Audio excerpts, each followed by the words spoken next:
demokratik, kan? Nah yang kedua nanti adalah soal sentralisme yang makin menguat, dan dua-duanya ini berkaitan. Sentralisme yang makin menguat itu secara perlahan atau secara kita sadar atau tidak sadar, waktu demi waktu sebetulnya terjadi, khususnya dimulai dari pembuatan undang-undang Omnibus Law. Sekarang keinginan untuk menghapuskan pilkada, tetapi mengembalikannya ke sistem di Orde Baru. Kepala daerah itu cukup dipilih oleh DPRD. Itu koheren dengan sentralisme yang makin menguat itu. Yang syukurnya kita, pilkada itu diselamatkan oleh MK melalui putusan yang kemarin itu, yang menguatkan status pilkada adalah pemilu, dan oleh karena itu nggak bisa dianggap hanya semata-mata perwujudan dari perwujudan dari semangat untuk membentuk seolah-olah ada demokrasi di lokal. Enggak.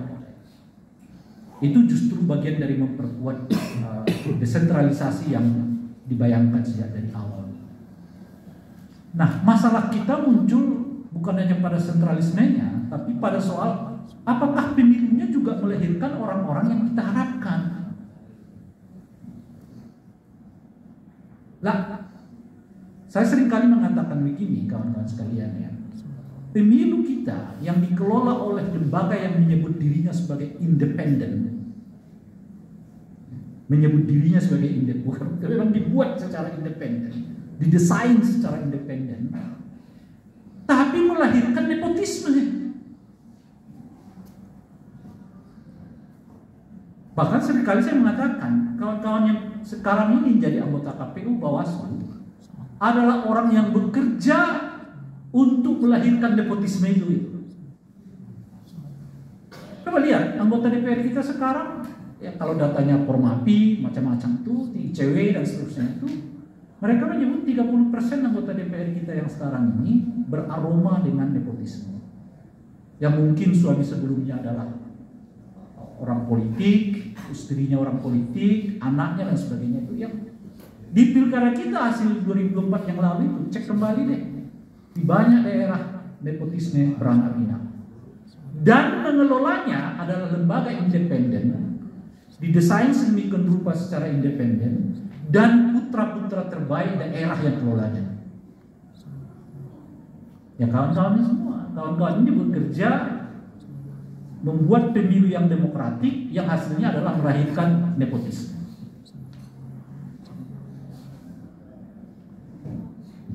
Tapi kan boleh Bang Raya, saya bicara boleh nggak boleh. Saya berbicara pada kenyataannya, itulah yang terjadi sekarang ini. Itu yang saya sebut dengan pemilunya secara sistem, pemilunya secara aturan, pemilunya secara apa istilahnya itu ya, aturan itu memang berlangsung sebagaimana adanya. Tapi kenapa outputnya kok jadi kayak begini? Padahal pemilu itu kan dibuat filosofinya untuk satu tuh, bagaimana memastikan kekuasaan dibatasi. Bahwa orang tuh hanya boleh berkuasa 5x2 kalau di Indonesia tradisinya. Itu pertama tuh. Tapi turunan dari orang berkuasa dibatasi itu, kekuasaan itu didistribusikan. Sebab kalau kekuasaan nggak didistribusikan, ngapain kita batasi 2 periode, dia aja gitu. Kan sama aja nilainya. Kenapa kita batasi 2 periode? Karena kekuasaan itu harus didistribusikan. Kalau hari ini kekuasaan itu ada di Ray Rangkuti, besok harus ada di Yusuf Triadi, harus ada di Bung Jerry, harus ada di Bung Abhan. Tapi kalau setelah saya, anak saya, mana ada distribusinya? Itu kan sama seperti saya berkuasa 3 periode. Saya berkuasa 4 periode. Lalu dijawab dengan pernyataan, kan dilakukan melalui yang pemilu yang demokratik, dikelola orang-orang yang independen, punya integritas macam-macam.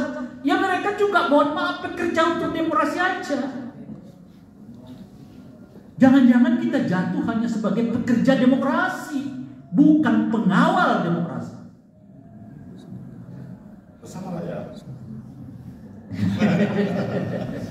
Bedakan Pak. Pekerja demokrasi dengan pengawal demokrasi itu beda. Kalau pekerja demokrasi tutup mata apapun hasilnya kan. Yang penting dia bekerja nih. Jam 6 TPS dibuka, ya kan? Jam 12 ditutup, jam 1 dihitung. Pokoknya dia kerja begitu aja.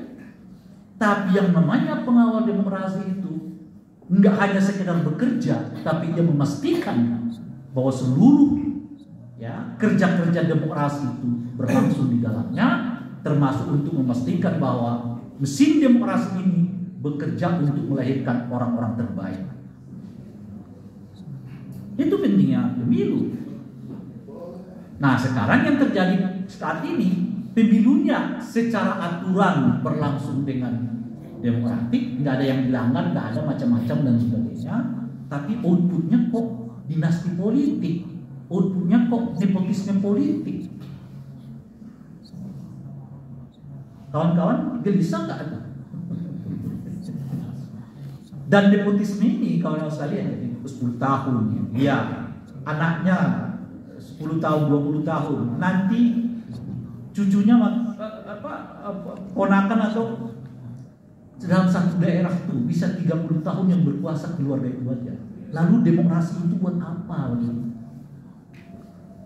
Emang kita nggak mau berkuasa juga? Emang orang lain nggak bisa berkuasa juga? Kan melalui pemilu, Bung. Ya pemilu yang melahirkan yang kayak begini.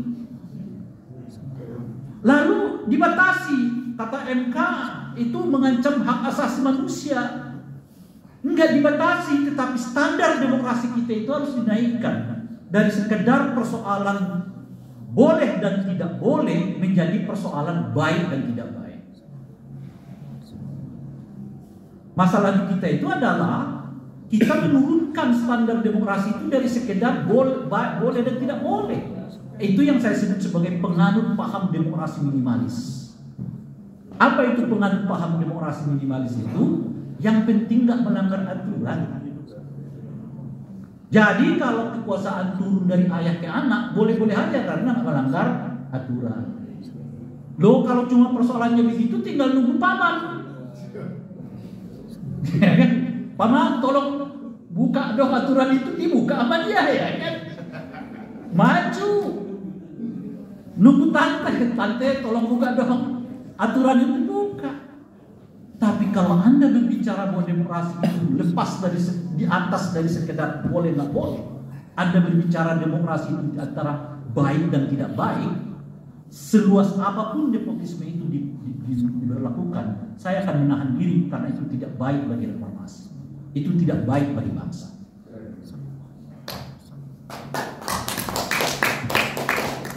Mohon maaf ya kawan-kawan, ini kawan-kawan yang saya kan backgroundnya IAIN ya, Institut Agama Islam Negeri. Jadi kalau pidato demokrasi selalu ada khutbahnya gitu. Di dalam Islam itu ada dua tuh, kulu washrobu halalan thayyiban, ya kan? Ya? Minumlah dan makanlah segala sesuatu yang halal. Nggak cukup, tapi juga harus thayyib, baik. Kalau dulu pepatah kita menyebut itu 4 sehat 5 sempurna. Kalau sekarang namanya MBG, makan bergizi gratis. Nah kalau dulu 4 sehat 5 sempurna. Nah kalau sekarang 4 sehat itu disebut dengan gizi, sempurnanya itu dengan gratis. Nah, ini cukup sekedar halal, tapi dia juga harus thayyib. Thayyib itu harus baik. Kalau yang sekedar halal, ini makan kursi halal tuh Pak. Benar nggak? Halal. Siapa yang melarang makan kursi itu mengatakan dilarang? Nggak ada. Tapi thayyib nggak? Ya jelas nggak thayyib. Makan beling halal nggak? Sejauh yang kita tahu nggak ada yang mengharamkan makan beling ya. Sejauh yang kita tahu. Halal nggak? Tapi thayyib nggak? Jadi kalau debus toyib juga Pak. Ya, kalau ia toyib dimakanin orang di mana-mana, tapi itu hanya orang-orang tertentu yang melakukan itu. Makanya karena itu bukan, itu di luar ketoyiban gitu. Sekarang MBG halal nggak? Halal.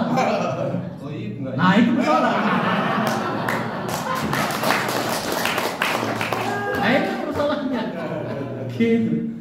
Nah demokrasi itu juga membutuhkan toyib itu yang sudah 20 tahun nggak pulang-pulang ke rumah gitu loh. Bang Toyib yang satu ini gitu loh. Kan di mana dia pergi? Dan makin turun. Elit-elit kita membiasakan kita selalu berpikir yang penting tidak melanggar aturan. Itu keliru. Sebab kenapa? Sebab kalau kita hanya mengatakan yang penting tidak melanggar aturan, yang marah yang kayak begini, nguntungin mereka semua.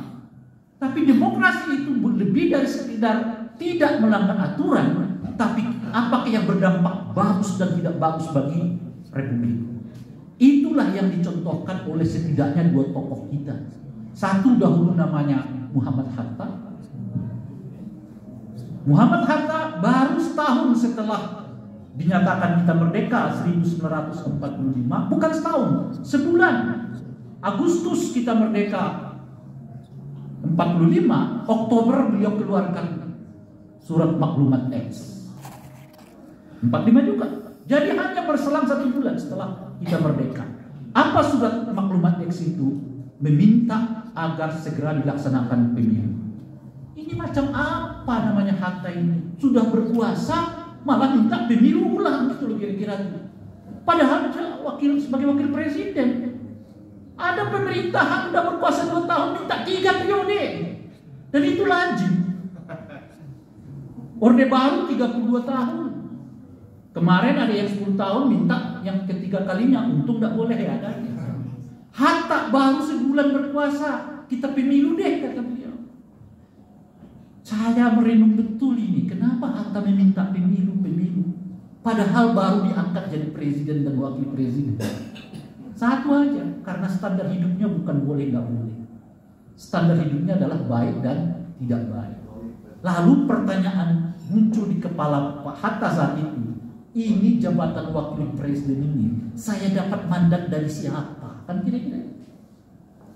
Karena yang menunjuk beliau jadi presiden wakil presiden itu bukan rakyat Indonesia yang totalnya 80 juta orang. Tapi hanya sekelompok elit yang bertemu saat itu di Badan Usaha Pendiri Persiapan Kemerdekaan Indonesia. Sudahlah kita tetapkan Soekarno dan Hatta sebagai presiden dan wakil presiden. Saya belum mendapat mandat dari rakyat Indonesia. Oleh karena itu kita uji, kata Pak Hatta.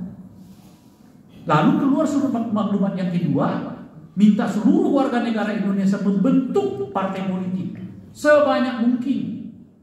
Gak ada itu namanya orang kiri gak boleh ikut pemilu, yang boleh ke kiri, yang pemilu itu yang kanan saja. Nah yang sayangnya pemilu itu tidak bisa terlaksana karena pada tahun 45-46 kita menghadapi 3 tantangan. Tantangan pertama agresi Belanda yang kedua, lalu tantangan banyak daerah-daerah yang mau memerdekakan diri, dan yang ketiga ya undang-undang itu dibuat. Yang baru kemudian dapat direalisasikan tahun 1955, pemilu pertama yang dilaksanakan di Indonesia yang diklaim sampai sekarang sebagai pemilu paling demokratik dalam sejarah Republik Indonesia. Itu contoh pertama. Contoh standar pimpinan yang gak hanya sekedar melihat demokrasi itu dari sekedar boleh nggak boleh, tapi baik dan tidak baik. Yang kedua adalah Pak Habibie tahun 98. Pak Habibie 98 membuat laporan pertanggungjawaban di MPR, lalu laporan pertanggungjawabannya itu ditolak oleh khususnya partainya sendiri. Dalam ini adalah Golkar yang saat itu belum disebut sebagai partai, masih sebagai ormas yang ikut pemilu. Jangan tanya sistem di Orde Baru lah ya, ada ormas ikut pemilu gitu. Lalu ditolak semua orang, beberapa orang, bukan semua orang yang di sekitar Pak Habibie lah tentu saja, khususnya mendesak Pak Habibie tetap mencalonkan diri untuk ikut pemilu tahun 99. Karena tidak ada aturan yang mengatakan seorang presiden yang laporan pertanggungjawabannya ditolak di sidang MPR tidak boleh lagi mencalonkan diri sebagai calon presiden. Semua orang mendesak Pak Habibie maju terus. Mana ada aturannya? Kalau zaman sekarang tuh begitu tuh. Mana ada aturannya? Pasal mana yang menyebut mantan presiden tidak boleh ikut presiden? Tidak ada larangan. Sudah kita sebut 3 periode itu tidak boleh. Kan ini bukan 3 periode, kelanjutan saja. Jangan dicari-cari alasannya. Bicara. Tapi apa kata Pak Habibie? Masa laporan pertanggungjawaban saya sudah ditolak di MPR, kok masih bisa-bisanya saya mencalonkan diri sebagai calon presiden? Lalu seperti kita ketahui tahun 99, beliau nggak mencalonkan diri sebagai calon presiden. Pemilu dilaksanakan oleh Presiden Habibie tahun 99 dan dicatat oleh sejarah sebagai pemilu kedua terbaik sepanjang sejarah Republik. Yang pemilu itu hampir hasilnya ya kan dibatalkan karena partai-partai yang saat itu sekaligus sebagai penyelenggara pemilu menolak untuk menandatangani hasil pemilu sampai kemudian diambil alih oleh Presiden Habibie dan menyatakan pemilunya sah. Apa yang terjadi di kepala Pak Habibie ini bukan persoalan saya boleh nggak boleh, tapi ini persoalan etik, persoalan moral. Mana ada orang yang sudah ditolak laporan pertanggungjawabannya di sidang MPR, meskipun tidak dilarang oleh konstitusi dan undang-undang untuk mencalonkan diri kembali sebagai calon presiden, kok masih berani-beraninya mencalonkan diri? Mana etikanya, mana moralnya? Itulah kira-kira yang disebut oleh Pak Habibie. Nah ini yang sekarang yang disebut dengan etik, moral, tidak diperbincangkan. Yang dibicarakan oleh elit-elit kita sekarang itu tadi, mana aturannya, bukan mana etiknya, mana moralnya. Apa sih etik dan moral itu? Kawan-kawan sekalian, saya seringkali menyebut etik dan moral itu yang dalam bahasa Islamnya. Ya, saya tidak tahu persis ini hadis atau tidak, saya lupa persisnya. Apa itu? Khairukum man anfa'akum linnas. Yang disebut dengan moral itu adalah tindakan yang bermanfaat bagi manusia dan kemanusiaan. Nepotisme itu boleh nggak? Boleh. Bermanfaat nggak bagi Republik? Tidak, tinggalkan. Karena sebaik-baik orang adalah orang yang bermanfaat bagi manusia dan kemanusiaan. Contohnya apa? Contohnya sekarang. Dari daerah-daerah kita yang hampir dikuasai oleh dinasti politik, mohon maaf, beri saya satu contoh maju daerah. Anda sebut Surabaya dahulu, itu karena bukan dinasti. Anda sebut dahulu, apalagi namanya itu, Jakarta, itu bukan karena dinasti. Anda sebut dahulu Bandung, bukan karena dinasti. Anda sebut dulu Banyuwangi, bukan karena dinasti. Anda sebut lagi dulu di Parepare, itu bukan dinasti. Seluruh daerah-daerah kita yang mencontoh naik tingkat nasional namanya, semuanya dikelola bukan karena kepala daerahnya dinasti. Dan sebaliknya, di mana dinasti tumbuh begitu besar, angka kemiskinannya menjadi sangat. Nah, oleh karena itulah kawan-kawan sekalian, permasalahan kita bukan lagi permasalahan sistem, bukan permasalahan aturan. Mohon maaf, saya seringkali mengatakan sistem yang kita buat ini 80%-nya udah fix. Saya kira nggak perlu lagi coba sana, coba sini, ubah sana, ubah sini itu. Yang kurang sebetulnya tinggal satu, bagaimana kita yang ngisi sistem ini punya standar moral di atas segala sesuatu yang berhubungan dengan aturan ini. Misalnya contohnya apa? Contoh yang paling dekat misalnya adalah soal, boleh nggak kalau penyelenggara pemilu misalnya gitu ya, biasa